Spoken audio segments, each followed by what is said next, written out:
பெருமாளுக்கு மருமகனாயானவரே மாயன் பெருமாளுக்கு மருமகனானவரே மாயோம் பெருமாளுக்கு மருமகனாயானவர் தாயம் போல என்னை தேடி தம்பி அமர்ந்தவரே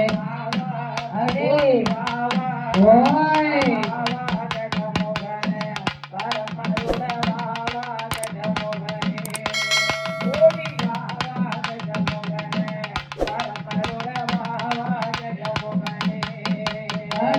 ஆலடி வந்தவரே ஆலமர பிள்ளையரே ஆலடி வந்தவரே ஆலமர பிள்ளையரே ஆலடி